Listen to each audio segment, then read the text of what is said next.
paper magic will survive like the heat death of the universe, and will... Oh, it's a smuggler's copter. Would you like to crew this? And then it crashes because they don't understand arithmetic. All your cards belong to me. 2 minutes into macing him in the eyeballs, I switched to pepper spray. He's like, it's downright refreshing. And went back to the mace. Magic is dying. I'm done. Selling everything. I might be a hoarder. And yes, I don't have the crayons or glue to explain this to you right now. What, are you gonna die twice? Oil will be worthless before magic cards will. Well, okay, Dr. Man. That's Mr. Dr. Professor Jason. Hello, everyone. Welcome back to Brainstorm Brewery, and welcome to the countdown. We haven't talked about it much, but I'm joined this week, as always, by my co-hosts DJ and Liz, and we're here to talk about Vegas. Las Vegas, MagicCon Vegas, the big one every year, expected to be the largest MagicCon ever. It's in a different convention hall this time, which I believe would mean more square footage as well. So expect the Magic Apocalypse. Like it's hard fun to trivia fact for everyone: Las Vegas translates to the Vegas. It's true. And the Vegas translates to Las Vegas if you put it in reverse. Oh, big if true. So anyway, everyone thinks back to this time a year ago. Ken Yukihiro held up a Buster Sword and won Pro Tour Final Fantasy. It was awesome. It was also... That was in August, for what it's worth. Sure. Sorry. So what is that then? 8 months ago, I guess? Yeah. Okay, so 8 months ago, we do that. And that was the big event. That was the biggest event we'd ever seen. We saw price. That was when Magic sort of broke containment, for lack of a better term, right? Final Fantasy boxes peaked at around $1,300 for collector boxes. Everything was insane. And then since then, Magic has been foot down. Now, we'll get to this just to set the stage for everything we're about to talk about here in regards to Vegas and just where Magic is at. There was recently, you might have seen this in the news, a cybersecurity incident at Hasbro. Just big news, caused them issues, et cetera, et cetera. In doing this, they said that they expect it might impact second quarter earnings because it's that large of an issue or whatever, right? So in reading that, I go read up a little more on the financials, and Hasbro was still expecting to report a profit of $250 million in the quarter, if I read that correctly. So we know that Magic is not all of that, but it's also a lot more of that than it was 15 or 20 years ago. So Magic seems, we talked about how Final Fantasy could do all these things, and we thought it was doing these things, and we were seeing it, and now it feels like a year later, or almost a year later, we're basically watching it all play out as we thought. And that's kind of where we want to go today. And with that, I'll welcome in you all to Brainstorm Brewery and open it up to Liz. Yeah, so around this time last year, maybe like closer to May, I was talking about a lot about does anything matter? Will every card get expensive? You know, is the only thing that matters the supply and the demand curves? I was doing a lot of talking about like the Jurassic Park emblem cards and how there were sub 5 listings for basically all of them. They all saw major price increases. You know, I think we were getting Spider-Man spoilers at the time, and I saw the Soul Stones, and I was like, is this the Cosmic Soul Stone a 6-figure card? Is it a $50,000 card? Is it a $10,000 card? Is it better than a Black Lotus? The Thanos Soul Stone was also kind of on my radar. And like Corbin said, we've kind of watched all of these things play out over the last year or so. And there have been some winners and there have been some losers, but I think we're kind of at the point where we can start drawing conclusions as we head into Vegas and see how much impact there has actually been from this new era of high-end Magic being in the booster packs. Yeah, and of course we all have different but similar perspectives to how this happens, right? We all buy and sell cards in some capacity locally, online, at shows. So we're all obviously very deep in that. And then by virtue of doing this show, we also try to look at everything sort of at a holistic level. And I think that gives us, a pretty unique perspective on things that is helpful. So I'll go ahead and just put out the first note here. I look at a card that has been reprinted a bunch of times, including right now in Secrets of Strixhaven as a bonus, Cyclonic Rift. And if I go look at the graph for Cyclonic Rift from Return to Ravnica, since, say, last year, it's gone up. It bottomed out off of a reprint, and it's gone up even more. And Cyclonic Rift, a base printing, is $30. And the reprint was a Final Fantasy reprint, too. Right. That was the very lots of supply. Everyone wants the secret lair, but it's still just there's a ton of it. And then as soon as it bottomed out very quickly after that, and by this year has only gone up. And despite now probably a actual dozen reprints, Cyclonic Rift is still $30. Yep. And that can only be explained in market terms by there simply being so much more demand. And yes, people are building more commander decks, but it's not that everyone who had 2 commander decks built 20. It's that 20 more people built commander decks. It's also really important to check velocity on stuff like this. Like you can have $50 cards that move once or twice a month, and then you can have $50 cards that move multiple copies every day. Cyclonic Rift is the latter category. One of the things that I'm curious about as we enter this era of 20 new people building commander decks is what happens when they build their second ones or their third ones, and we're seeing the reprint cadence being faster than ever at Wizards, and I wonder if we're going to hit a point where Magic either outgrows the ability of them to reprint cards, because they're pretty limited in how many cards they can print. Like they're pushing up on the boundary of the upper bounds for now. Literally. And how much more Magic growth does it take before they physically cannot print enough Cyclonic Rifts to meet supply, versus how expensive does Cyclonic Rift have to get before a bunch of Commander players decide to sell them back to vendors? That is a very good point about printing, because this is where we start talking about things like Pokemon or the explosion of card games in general. There are literal limits to how many trading cards can be printed at a high quality level in the world, and you've already watched quality control from printers get ransacked over the past couple years. Human society is living out the paperclip problem in real life, but instead of paperclips, it's Pokemon cards. It's like, what if we destroy ourselves to make a few extra Oranguru cards? Like, wasn't there, so there was a Thor, is this real? There was a Thor card that was leaked because it was in a Strixhaven pack?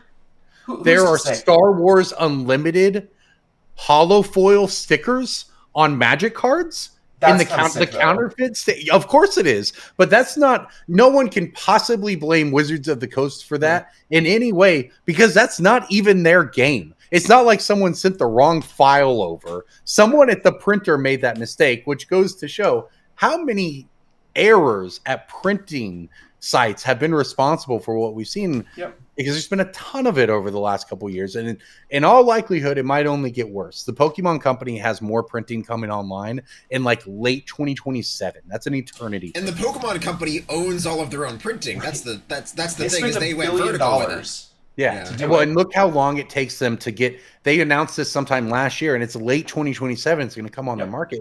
This stuff is glacial. So yeah, that's all. Infrastructure moves slow, and I think we are going to see a physical limitation to how many copies of cards can be printed happen before demand slows down at this rate. That's interesting. Soul Rings are all $2. We could also just exist in a world where they decide every set gets to have 3 more good cards in it. That's the other thing, but then they're just chewing through reprint equity, and it's like, how do you make a set 10 years from now that has anything that's interesting if you're putting 10 things in every set now? Well, I actually hope that, so one of the differences between Magic and Pokemon, and I don't know how relevant it necessarily is, but Pokemon kind of benefits from having dud sets. In the way that, say, Perfect Order is not what Ascended Heroes is. It's not that it's bad, right? It's not Ascended Heroes. And it's okay, because that allows them to keep printing new product. They're still selling, obviously, Infinite, but it allows sort of the high-end chase collector part of the market to have some time to sort of move to new things instead of just constantly being drowned out by new thing. But that works because it's a collector market. In Magic, having dud sets is actually kind of really problematic for everybody. No one likes that. Wizards certainly doesn't like that. So I don't know. It's just kind of it's an interesting difference because as we have 7 sets a year this year, and we don't know what the schedule for next year will look like. Uh, the You're right. There's only so many things that can be put out there, and then they have to make some decisions.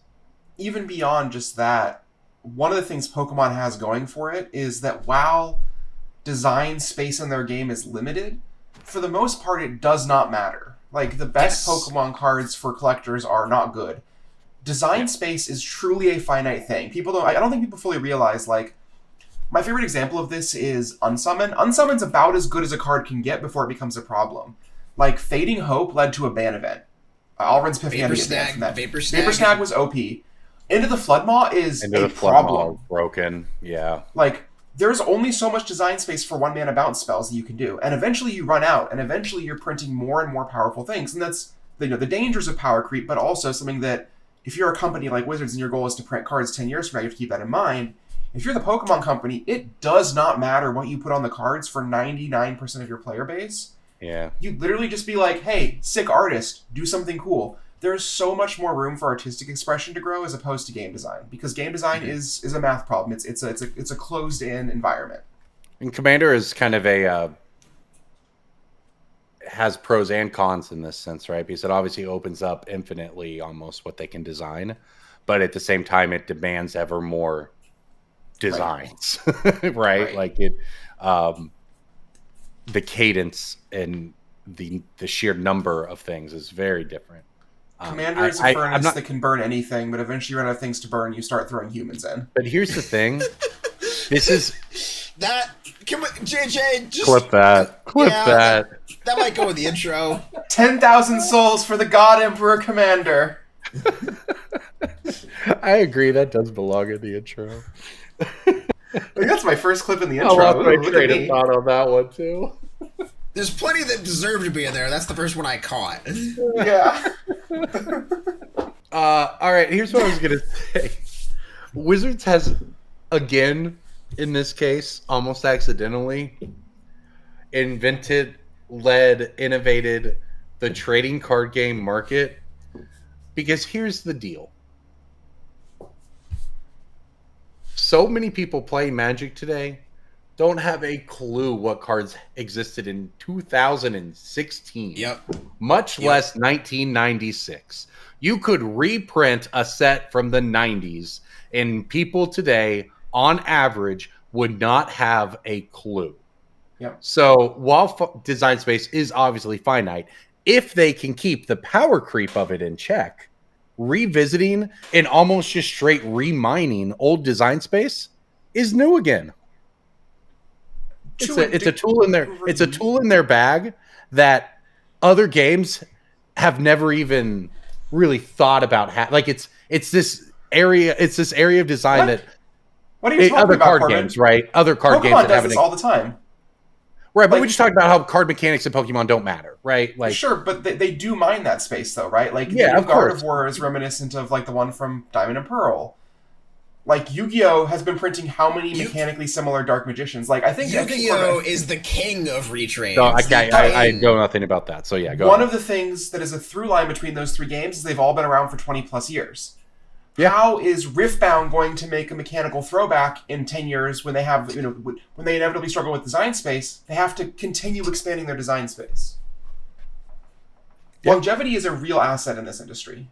Well, like, I think of it in this way. Yeah, in this way, too. Like, Wizards in the early 2000s had this mindset of we have to have new mechanics for every set, and we don't repeat mechanics because that was that set.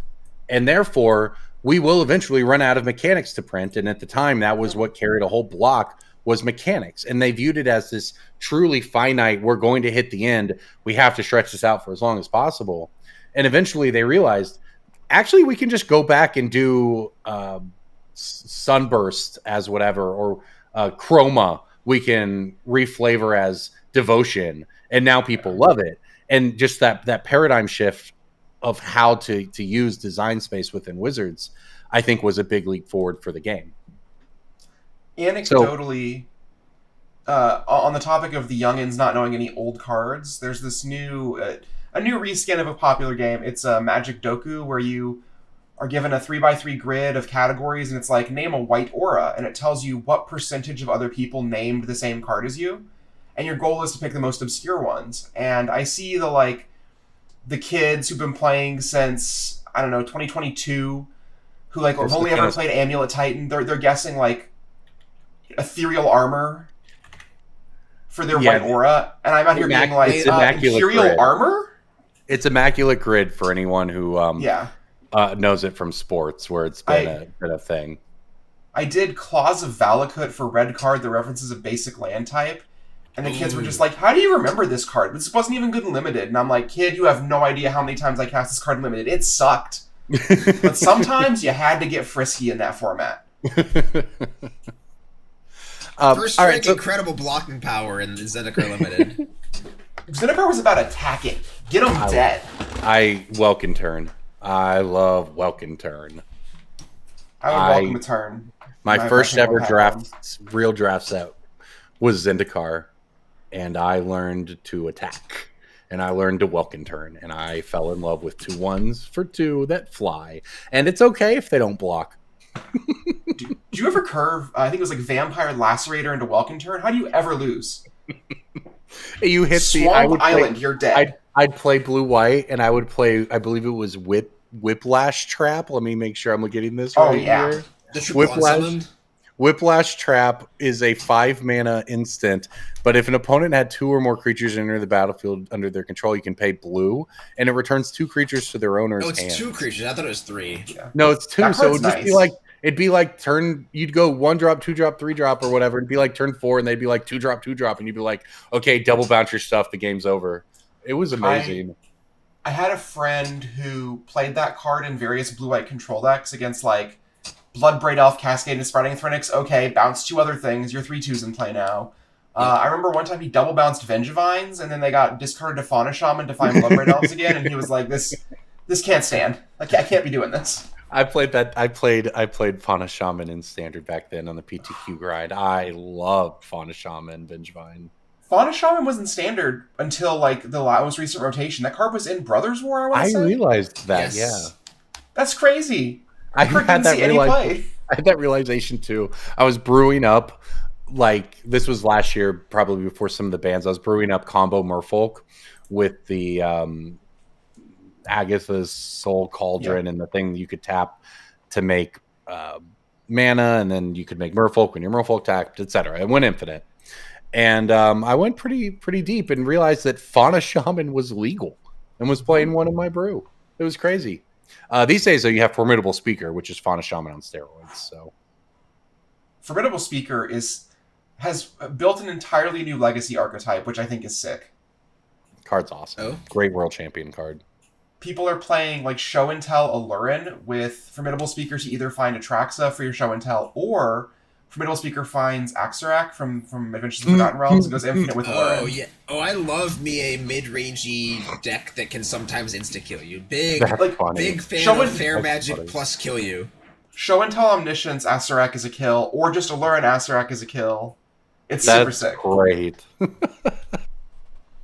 Oh man, Axarak's first of all, that's good to know that's how it's pronounced now. Did that card spike at some point? It has. Well, this card has climbed from $1.50 to almost $4. Good for it. Okay, well, let's go circling back to the larger topic where we started here. High-end stuff and sort of where the chase market is at these days. How are you seeing all of that, Liz? I think we're seeing things that are genuinely scarce have price increases. Things that are less scarce and maybe less desirable have been trending down. I saw somebody bought a Thanos Soulstone for under $1,000 recently, publicly, on a Facebook group, and that feels crazy to me. But also, the card is not the best version of it. We've seen graded cards actually become something that is desirable in Magic.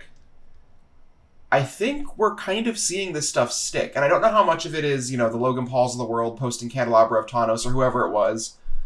I don't know how much of it is we genuinely just have a new organic growth of people who have money and want to buy nice things, and how much of it is I opened a serialized Bitter Bloom Bear in my booster pack, and now I can trade it for some nice cards. Like, when you can open $4,000 cards from your booster boxes, you can get into Legacy all of a sudden, right? Like, if you're a Commander player, you open a serial card, do you get dual lands for your Commander deck, or do you just take a bunch of money and run? And so there's this weird, like, ebb and flow of demand as more and more money is added to the ecosystem. Because even at, like, the local levels, players have more money worth of cards in their collection. There's so much more new money. Yes. I think new money is a very good way to put it. Like, a lot of people in the MTG Marketplace Discord, stuff like that, people saying, like, hey, I'm new here, I opened up this $800 card, what do I do? Right. It reminds me a little bit of when Expeditions first dropped, and people would be like, I opened an Expedition Scalding Tarn. I guess it's time for me to learn how to play Modern. That's true. I always refer to it as upward mobility in the Magic ecosystem. That is a great metaphor for it, right? Like, or I mean, metaphor, that's what's happening, right? Because it does. It allows that progression. And this is where I know DJ's talked a lot about this in the past, where the hierarchy of prices in Magic cards, as you work from newest to oldest, or, you know, most common to rarest until you get up to power, it gives people a trajectory. And I think that the feeling of always making progress towards something is a large part of why people play Magic in the first place. And it does kind of apply to collecting as well, because they are putting money into it. It's like one of the reasons why drafting is sort of considered a good way for people to build collections when they get going, because they might open something great, they might not, but either way, they're playing Magic, you know, and they're playing at a level that everyone else is playing it too, without having to drop $500 up front to get a deck. So I think there is something to that. What about, you know, you mentioned the Soul Stone. You also mentioned at the top Jurassic Park cards. So, for instance, let's talk about the stamped Jurassic Park cards. So, for those who don't know, the Lost Caverns of Ixalan was kind of a pandemic set and turned out to be pretty scarce. And really, Magic just blew up shortly after it. And therefore, the rarest versions of things, in this case, the stamped, emblemed Jurassic Park set of cards, is incredibly expensive. So what have we seen with those over the past year? So we saw a real supply drain to where there was basically no copies of any of them left on the internet. We saw some pretty aspirational listings on eBay of like, there's a PSA 10 Indominus Rex, maybe not Indominus Rex, it might have been the Raging Tyrannosaur that was like $3,000 or $4,000, and those didn't sell. But then we started seeing actual sales happen in like the 1 to 2K range, and I believe, you know, I believe we've had some graded Indominus Rex emblems sell for over 2K at this point. Yes, I'm seeing a 1/10 that sold earlier this year for over 2K. Yeah. So if we go on mtgband.com, which is our sponsor for this podcast, and as a forewarning, at the end of this little tirade, I'm going to do a sponsorship bit, so ready your ears and your eyes and your nose and your fingernails, I guess. Your butts. Not the butts. You can keep those unready at all times. Oh! I don't know which was yours. Yeah, that was intentional. Anyway, you can go to mtgband.com, type S:REX to pull up every card with the set code REX, which is the Jurassic Park cards. You can sort it by value, and then if you go sort that by value, and you look at all of these buy list numbers for all of these expensive cards, you will see a little star, and a little golden star next to the Card Kingdom price for all of them. I'm at the top is Indoraptor, then Indominus Rex, Hunting Velociraptor, Ravenous Tyrannosaurus, Blue, Alien Allen, Savage Order, etc. There's a little gold star next to the Card Kingdom number, and that is because MTG Band tracks if this is at the highest price it has been in the past 3 months on Card Kingdom. So for all of these cards, Card Kingdom is paying them now than they ever have been.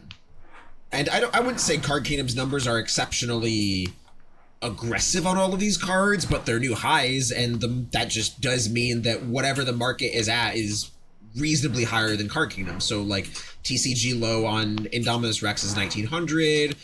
Card Kingdom has one in stock for 1800. They're paying 1100-ish cash. Like, it gives you a real baseline to go off of for these very, very low supply cards, and you can pull up all of the buy list data at once on ban.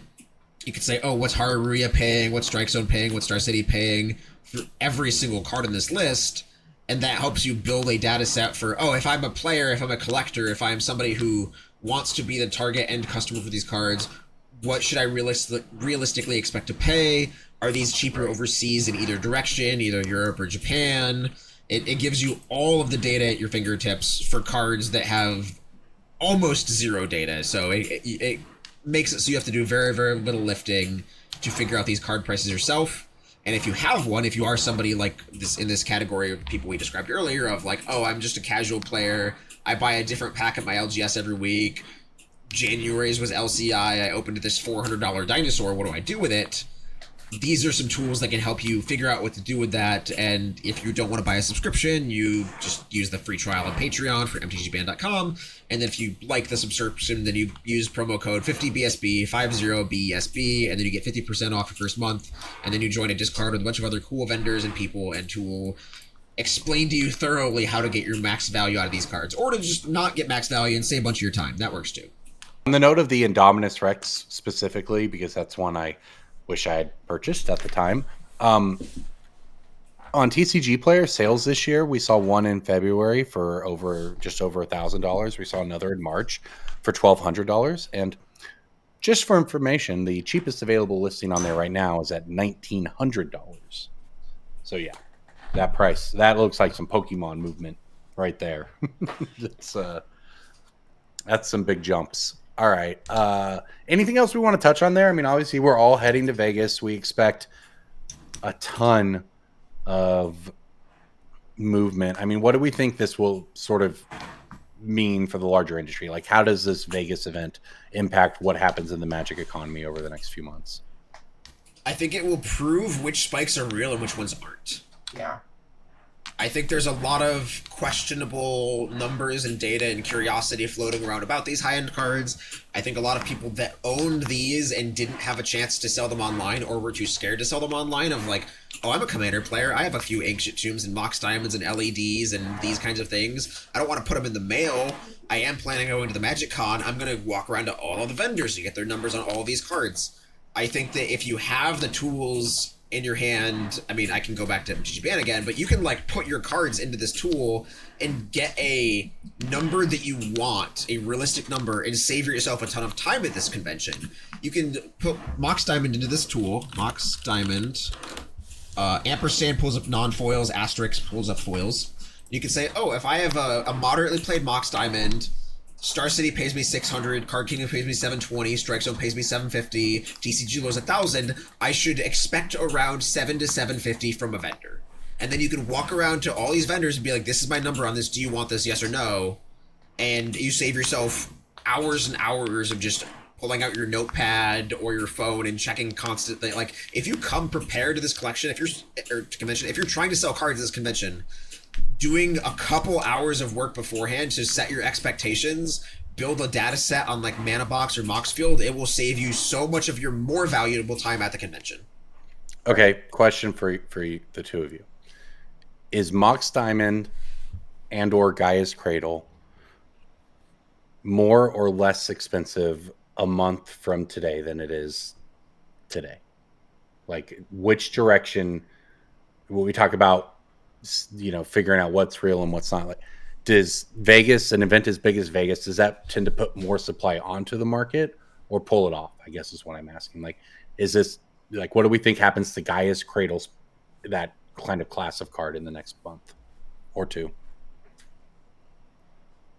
I think Vegas is the event where a lot of people are going to trade in for their Mox Diamond or Cradle.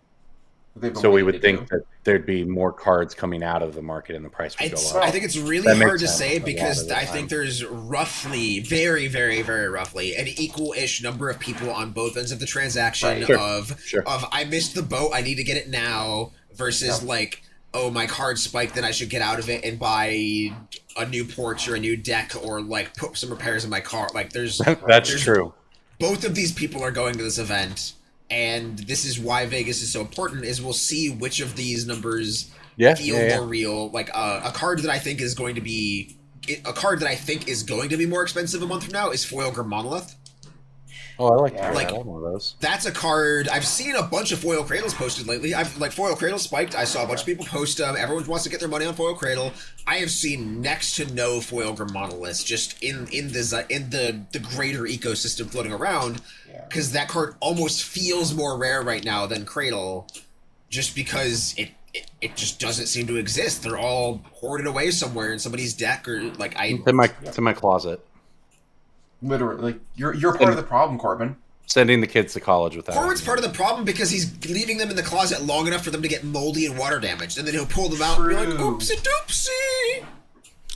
I would never. I can't. Corbin, what is the most expensive card you have allowed to be water damaged in your home? Are we counting the time I spilled a Yes, Red Bull whatever on 8 you asked, parallel? yes. I spilled a Red Bull on a stack of 8 parallel lives when they were $50 each. That's tough, buddy. It wasn't great. Did you attempt to equip angelic wings to them afterwards? The other day I was standing on my phone outside, and it slipped out of my hands and fell. And it fell straight into a bucket of water. Why there was a bucket of water on the ground in the backyard, I could not tell you. That's so much funnier than a puddle. Oh my god. It's just, there was a bucket What of did you water. do? There's a bucket of water at my feet, and it just slipped through my hands. And somehow, I was looking at my home screen at the bottom of a thing of water, and it was just instant. So it was. Now, thank God, phones are waterproof these days, I guess. One time in high school, I was like texting on my like brick, and it slipped through my hands because I got big hands. It was a small phone, and it fell right into a glass of milk I was pouring, and that was the end of that phone. I just had to immediately go get another phone, and I lost my glass of milk because I had to dump it out. You gotta aim to get it in the glass of milk. That's a trick shot, Corbin. I know. It cost me like $200. Get your money up. Drink less milk. That was the poker winnings for a bit, replacing the phone there. That was a dumb one. Did that bucket of water have a giant Acme logo on it? Are your ops I was like, where did this come from? It's like a tub. It's a tub outside. There's like a tub. Why is there a tub sitting on the ground outside? I don't know. Why was it filled with water? I don't know. Probably a child.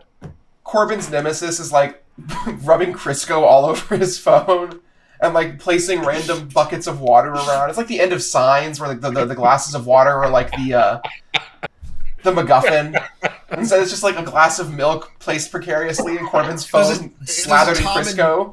There's a Tom and Jerry anthropomorphic cat just like setting up booby traps and Home Aloneing his house. It feels that way sometimes, you know? Like, the world is just full of minefields that don't exist for other people. It's just not fair. Anyway, phones are waterproof now, so shout out to waterproof phones. Also, If you're a listener at home, you got it was fine. It was fine. It was just fine. Like, it's 2026. My phone was fine. Back then, I tried everything, and nothing saved the brick. That was the nemesis. The brick could... I remember one time we literally, in high school, threw phones against brick walls. Like, it was that era of phones, and, like, people were like, my phone's indestructible, and people would start throwing it at walls. And they mostly were indestructible. But anyway, milk, they're not indestructible. We're approaching the timeline of, like... I should start this. I'm going to start a TikTok challenge called Eat a Nokia. You probably shouldn't, bud, because they're gonna eat a Nokia. It'll be your fault. You're going to get RICO'd to prison for that one. No, I'm going to start a successful dentist business is what I'm going to do. There's already fishing the batteries out of their stomachs? You need to be a surgeon. DJ, there is already literally a cabal of money being sent to the government to create regulations to make people's teeth worse so that dentists can make more money. That already exists. Oh, big dentistry. We literally we have documentation that they have cured tooth decay. Like, they know how to stop the bacteria that causes your teeth to decay, but it's just not available to the general public. I will say dentistry is also one of the few remaining industries with private practice, and it's becoming way, way, way less so. Not great. Here's the thing, man. It's all a conspiracy, okay? The liberals are putting dentists in the water supply, and they're turning the freaking frogs gay. The Onion owns that now. Tim Heidecker is posting directly to Alex Jones's Twitter account. That's awesome. I know. Pablo Torre did an episode on it for anyone who wants to watch that on YouTube. Had the owner of the Onion on talking about how he decided his line in the sand was this, and he fought it for years in court, and only this month was it finalized. Because he decided that I am going to punish this person, punishes the wrong. I am going to right the wrong that this person did, because if we can't do that for school children getting shot in America, what are we doing? You know, It like is punishment. yeah. The owner of the Onion was watching Tim and Eric Awesome Show Great Job in like 2010 and said, that guy right there, that guy is going to be my imp. He's going to be the demon who's going to torture Alex Jones in Now Hell. So they're a different demon. Yeah. Like Tim Heidecker is pre-gaming for Satan. They're turning InfoWars, because they now own the studio and everything. All of the channel, the socials, the mailing lists. They're turning it into a parody with all of the funds going to the victims of defamed families in Texas and Sandy Hook families. So it's really cool, actually. Little bit of good is now a progressive news network, which is crazy. And Tucker Carlson says he regrets getting Trump elected. I don't know what's happening in 2026, but Magic Card line go up. That is for sure. Speaking of, it's time for Breaking Bulk. Breaking Bulk time. I have a Bloomborough Blue Uncommon.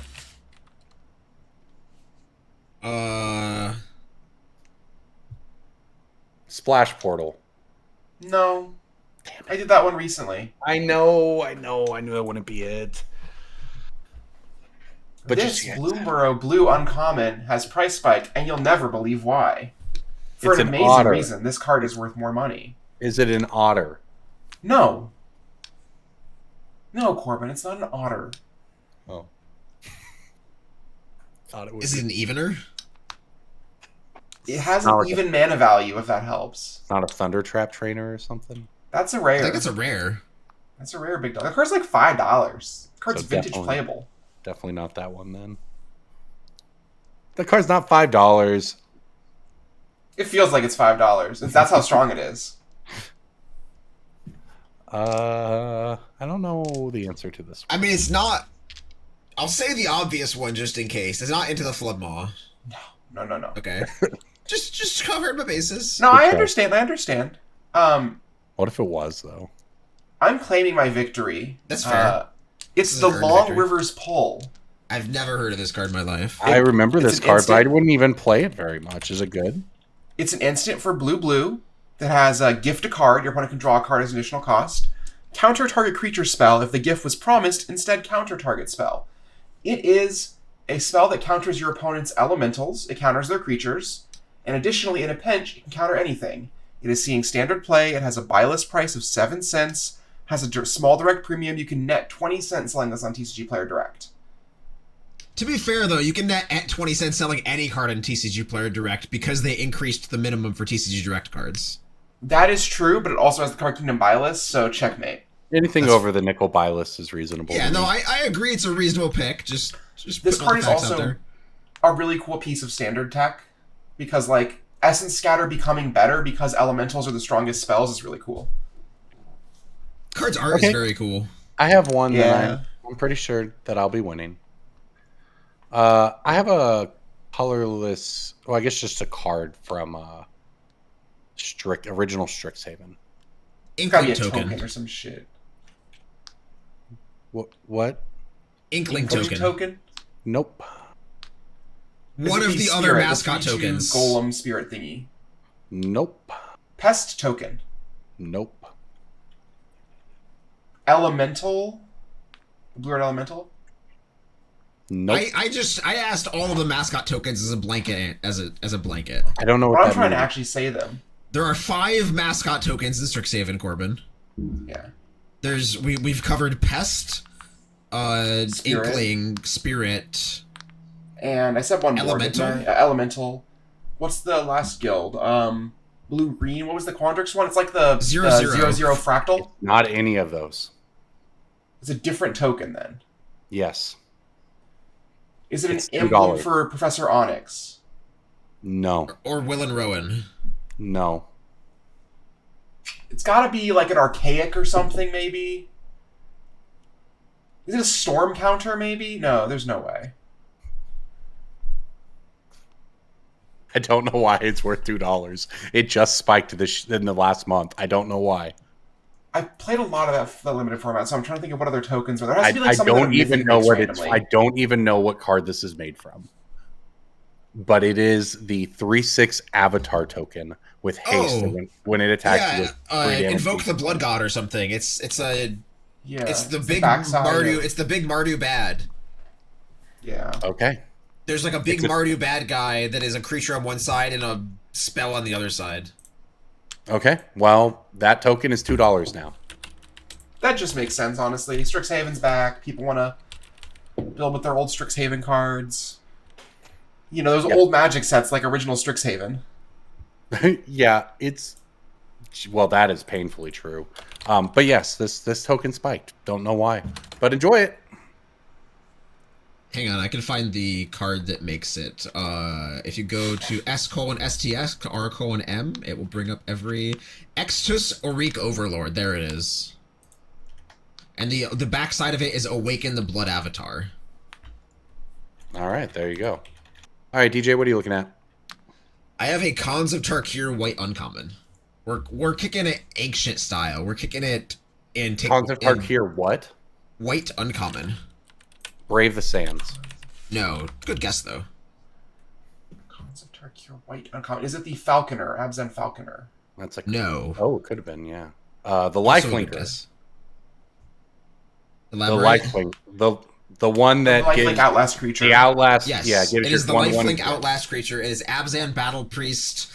Each creature you control with a +1 counter on it has lifelink. He's a 4-mana 3/2 with Outlast for one white. So you pay 1 white, tap him as a sorcerer. You put a +1 counter on a creature, or on this creature, not any creature. This creature. So the Outlast ability not great, but the rest of the text on the card gives your whole team lifelink because you're a dice sicko. You're a Chessex super member. You're a ultra enjoyer of. You're playing that Final Fantasy deck that did all the counters.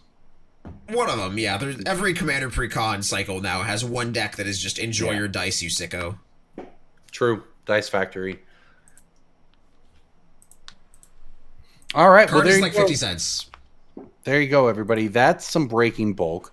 I mentioned original Strixhaven. We did not mention new Strixhaven. Secrets of Strixhaven. We talked about the pre-release a little bit, and now we have Liz back on. Liz, what's sort of your take on the first week here of the set? We've got the Pro Tour coming up. Like, do you see much coming? What have you seen from the set that might be making an impact either financially or, in Magic gameplay? Yeah. So the Friday of this pre-release for Secrets of Strixhaven was our biggest sales day ever. Partially because we also put up pre-orders for Riftbound, but we're gonna count it. I think the set has some very strong cards in it. It's just a question of how you use them. Archmage of Emeritus is seeing a little bit of play in the Moto results from early on. With the Pro Tour coming up, I think this format, we have not seen the strongest deck yet. People are talking a lot about landfall and spelementals and prowess, and I think that once again, as always, we're going to see the pros put their noses to the grindstone, and they're going to come up with some broken stuff, and the format's going to be changed forever. Like last Pro Tour going into it, no one would have told you that Doomsday Excruciator was going to win. No one. No one had Full Bore plus Ice Till Explorer plus Mightform Harmonizer on their radar going into that, except for the people at the PT.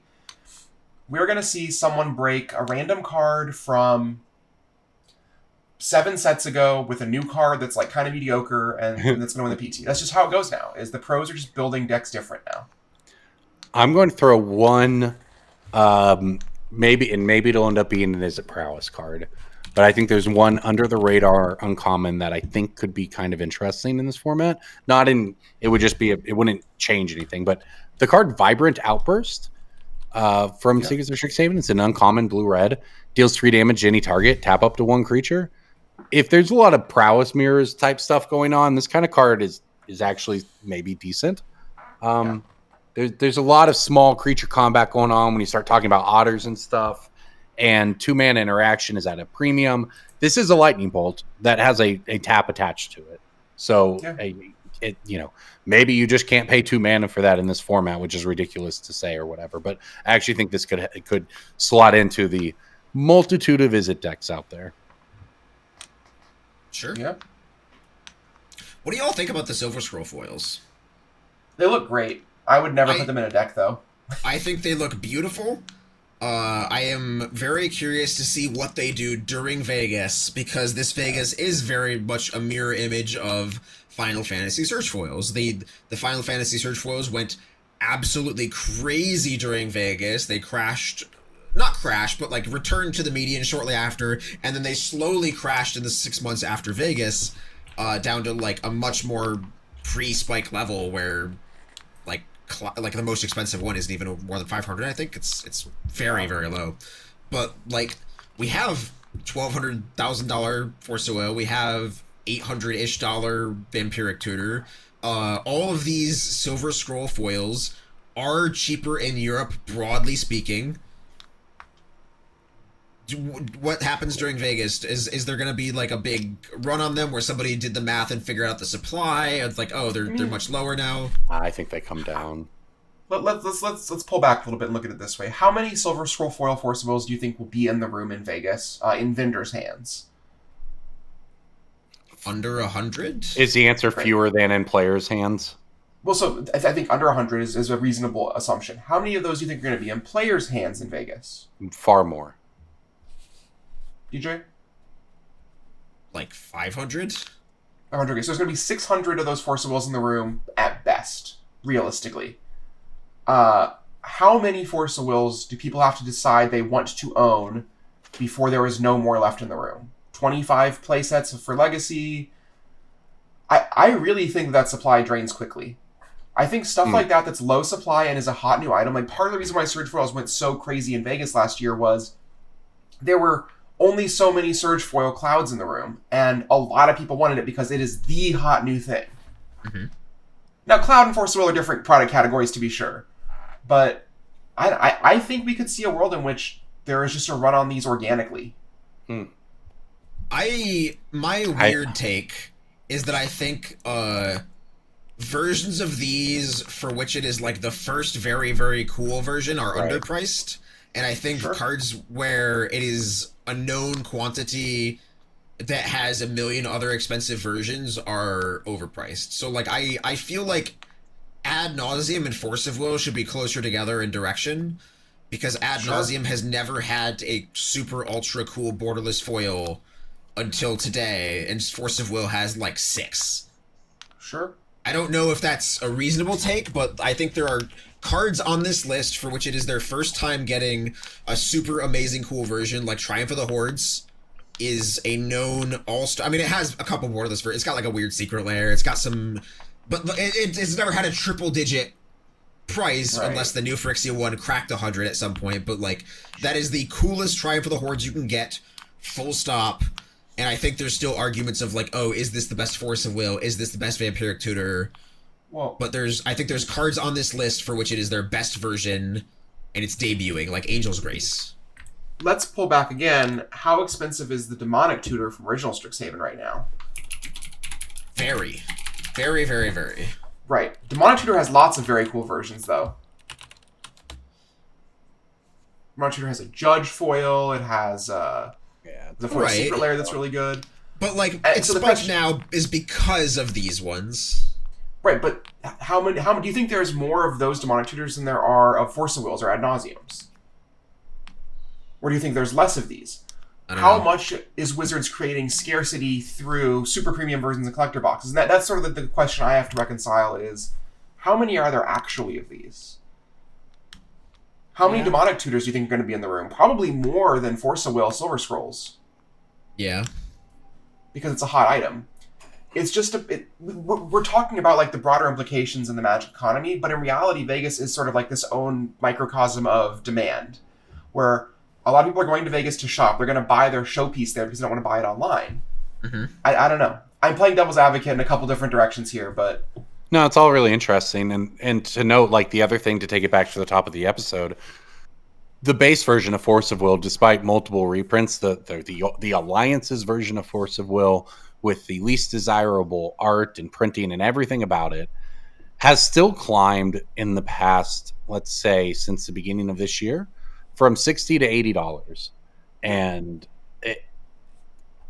at some point, all of this, even when we're talking about cards printed today versus cards printed 18 months ago, are running into the layer of Magic is just growing, so therefore the cap on everything seems to be climbing, in addition to just inflationary pressures in general, I guess. So just a lot of kind of forces coming together in Vegas. So it'll be very interesting for us to be at. That's for sure. Yeah. I've thought Our about retrospective. Go ahead. I was just musing about spending a bunch of money on Card Market before anything happens. Yeah. Because right now, a decent number of these alternate art Strixhaven cards are much cheaper in Europe, and some of them aren't. But like, maybe this is just me really tunneling in on Ad Nauseam as a singular item, because I, again, see EDH. These are the people buying the foil Gaia's Cradles. That Ad Nauseam is 150-ish euros, so like $165, and I don't know. I feel like it's almost $100 less than TCG low right now. Right. And Card Kingdom is paying 165, which is confidence. I still think, like, we're 4 days into the TCG player window on card sales, right? We are, but there are some times in some product lines where that's the bottom has already happened. Yeah, I understand. Right. Sometimes stuff is cheapest on release weekend, and then it's or pre-release weekend, or the first weekend it's available on TCG, and then it goes up. That's what's happened with Low-key. Ascended Heroes. Yeah, low key, I think there's just a wow. I'm looking at the listings for all the Silver Scroll foils now. I think the crop rotation is way too expensive. The Ad Nauseam is probably too cheap. But stuff like the Veil of Summer, I don't know. That's the only cool Veil of Summer. Exactly. Right. Yeah. It's a Legacy Vintage and CEDH card. No, I think DJ might be cooking a little bit. Yeah. Well, there you go. About to Everyone do who goes some to shopping. yeah, I would say, and for those of you, go to patreon.com/BSB. You're listening to this episode early, so you're getting all of this information as we're figuring it out in real time. Like, it's the best stock up, right? Like, there's no other cool version of stock up. Yeah. That's true. $40. It's just a question of That how Living rare End we is think so they are. sick. I've seen a few opened in my store. I don't know how rare they are. Like, that doesn't mean anything. I'm just saying I literally do not know what level of rarity these cards are. So There are we're gonna 8 find out. listings for Vampiric Tutor on TCG Player right now. Wow, that is very 8. low. 1, 2, 3, 4. We're 4 listings away from the card being $1,000 on that website. Very low. Yeah, Stock up has 81 listings, and right. That's a card people buy 4 of. yeah. None of the vendors have more than... Almost all of the vendors with stock up have 1 copy available. So when they're getting bought, they're getting bought 4 at a time. And I don't know. Yeah. Like, the back half of these And listings are all $80+. If you're listening to this podcast early, you can buy whatever a DJ doesn't buy. And whenever, regardless of when you're listening to this podcast, you can buy these because they'll be good when you hear them. It's time for Pick of the Week. Pick of the week, pick of the week, pick of the week. Time for the pick of the week. Okay, so stock up is my bonus pick. My bonus pick is the Silver Scroll stock up at $40. You can put that in the spreadsheet. You can carve it out on my skin. I am locked into that one for the end of the year performance review that we have at Brainstorm Brewery. My actual pick of the week that I locked in prior to the recording the episode is I am still on my cards from pre-cons that get reprinted binge. It is just the free money.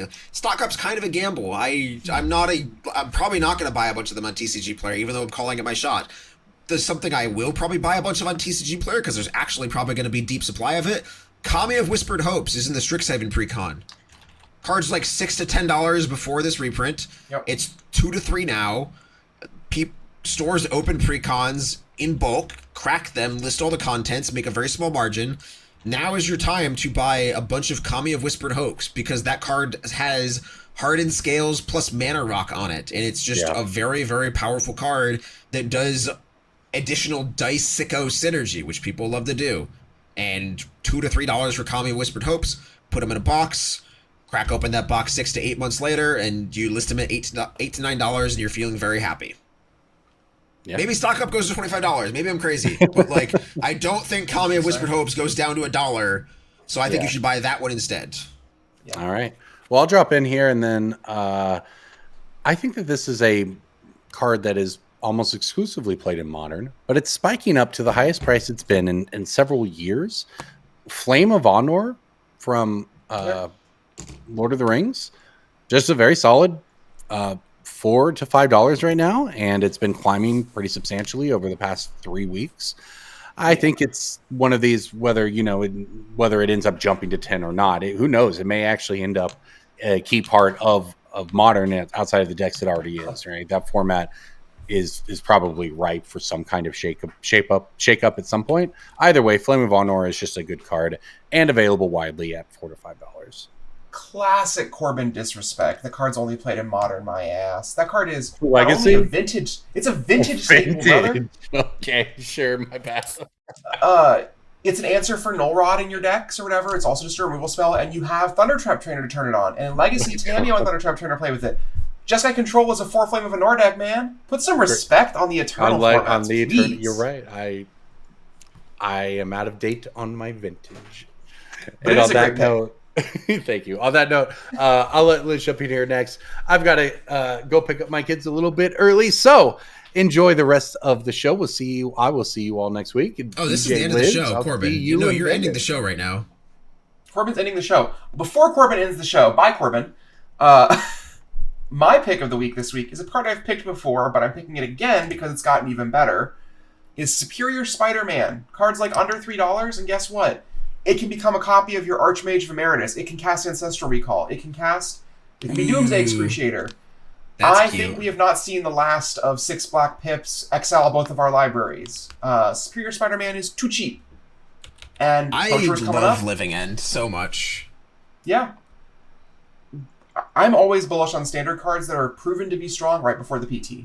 So that's why I'm going with Superior Spider-Man. I like this pick a lot. Yeah. And if you liked our picks, please be sure to like and subscribe and retweet and subscribe to our Patreon and check out our sponsor, MPGBand.com. And also check out my band at the local show next weekend. We're playing at Dave's Garage. And also harass DJ at the climbing gym, maybe? I don't know. Is that a thing you like, DJ? No. Absolutely no. Okay. Get in the comments and tell DJ how much you wish you could harass him at the climbing gym. JJ, cut that if you need to. That one's fine. No. Yeah, get in the comments. Tell me how much you wish you could harass me, for sure. Yeah. Don't actually need a DJ. You can yearn for me. That's fine. Yeah. We love it when our listeners yearn for DJ. Do not yearn for me, though. Bye. Bye.